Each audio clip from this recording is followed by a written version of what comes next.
कहानी है रामपुर गांव की, जहां के मर्द महिलाओं को हमेशा नीचा दिखाने की कोशिश में रहते। अरे अभी तक खाना नहीं आया, क्या मुझे एक और शादी करने की जरूरत है? नहीं जी नहीं, ऐसा मत करना, वरना मैं कहाँ जाऊंगी। खाना लेकर मैं अभी आई जी। गांव की पंचायत में भी फैसले हमेशा औरतों के खिलाफ ही रहते। मैं जो फैसला सुनाता हूँ वो भगवान की आज्ञा होती है। इस लड़के ने अपने मन से शादी करके अच्छा नहीं किया। लड़के को घर भेज दो और इसकी शादी इसकी जाति की किसी लड़के से करवा दो, लेकिन ये लड़के, इसे तो गांव के बाहर निकाल दो।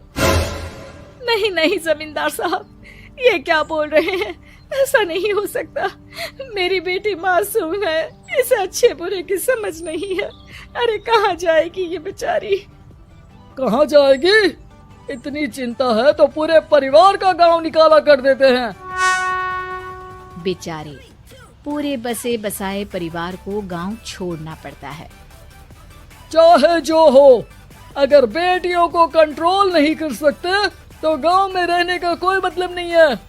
यहाँ औरतों को दब कर रहना होगा। कोई भी अपने हिसाब से कुछ नहीं कर सकता, सब ईश्वर की मर्जी से ही होगा। तभी गांव का एक आदमी दौड़ा दौड़ा आता है। सरपंच साहब, जमींदार साहब, वो कालिया है ना, उसकी बेटी पढ़ने के लिए शहर जा रही है। अच्छा, ये कब हो गया? और कालिया की हिम्मत कैसे हो गई ऐसा करने की? लेकर आओ उसे और उसकी बेटी को। बस फिर क्या था, हाजिर हो जाते हैं कालिया और उसकी बेटी सरपंच के सामने। अरे कालिया, ये क्या सुनने में आ रहा है? बेटी को इंजीनियर बना रहा है तू? और ये बता, गांव में तो स्कूल नहीं है, फिर कहां से इतनी क्लास पास कर गई तेरी बेटी? राधा, जो कि कालिया की बेटी है, उसे लगता है कि सरपंच उसकी तारीफ कर रहे हैं। सरपंच जी, मैंने ऑनलाइन पढ़ाई की है, डिस्टेंस लर्निंग से। सभी में मैंने अच्छे नंबर पाए हैं, जिसे देखते हुए शहर की इंजीनियरिंग कॉलेज में मुझे स्कॉलरशिप मिली है। वाह जी वाह, क्या होती है ये? पहले तो ये बताओ, फिर आगे की बात करते हैं। पूरा गांव राधा की बात सुन रहा था और राधा बोलती जा रही थी। तो ऐसे मैं फ्री में एक अच्छी शिक्षा लेकर गांव में जो कुछ परेशानियां हैं, जैसे बिजली, पानी और इंटरनेट जैसी समस्याओं के लिए काम करूंगी। मैं गांव को शहर से जोड़ने के लिए पुल का निर्माण करवाने का प्रस्ताव रखूंगी। मुझे पूरी उम्मीद है कि जल्द ही हमारा गांव भी तरक्की की राह पर चल पड़ेगा। राधा की बात सुनकर सारे गांव वाले ताली बजाने लगते हैं। सरपंच को समझ नहीं आता कि वो क्या करे। चुप रह नादान लड़की, गांव के खिलाफ जाने के लिए तुझे गांव से बेदखल कर दिया जाएगा, वो भी पूरे परिवार के साथ। और हाँ, अगर ठीक से गांव में रहना चाहती है तो ये पढ़ाई लिखाई छोड़ दे। हम तेरे लिए गांव का कोई होनहार लड़का देखेंगे। तभी गांव का एक आदमी बोल पड़ता है। अरे नहीं नहीं सरपंच जी, राधा बिटिया जो बता रही है, अगर वैसा हो जाए तो हम लोगों को पैसा कमाने के लिए बाहर नहीं जाना पड़ेगा। हाँ जी, और ना ही कोसों दूर पानी के लिए भटकना पड़ेगा। हमारे बच्चे भी अच्छी पढ़ाई कर सकेंगे और आगे बढ़ेंगे, ना कि हमारी तरह खेती करते बैठेंगे। क्यों गांव वालों, राधा बिटिया का साथ देना चाहिए ना। सरपंच देखता है कि गांव राधा के साथ है तो वो चुप हो जाता है। वो घर आकर अपने सलाहकार से बात करता है, जो बहुत ही चालाक किस्म का इंसान होता है। अरे सरपंच साहब, आपको बहुत ही होशियारी से काम लेना पड़ेगा।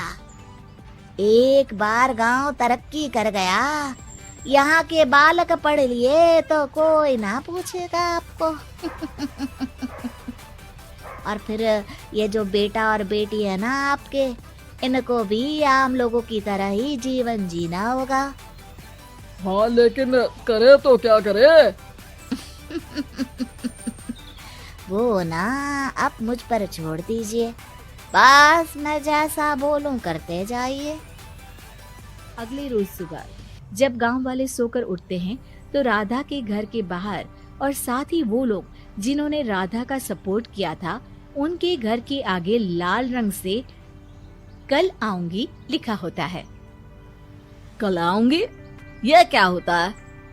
अरे यह तो खून से लिखा है, लगता है कोई भूत प्रेत या चुड़ैल का साया है। चलो सरपंच जी के पास चलते हैं। सभी सरपंच के पास जाकर उसे सारी बात बताते हैं।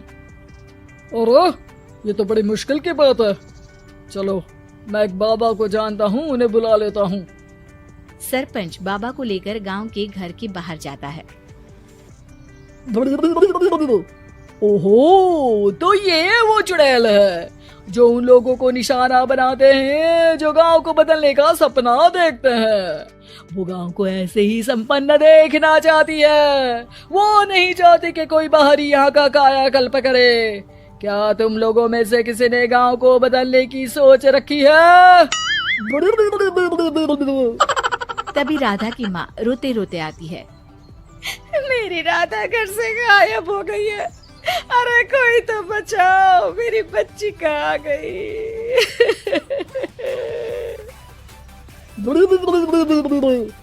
ले गई वो चुड़ैल, तेरी बच्ची को ले गई। अब वो उसे श्रापित करके छोड़ेगी, उस पर चुड़ैल का साया हो जाएगा।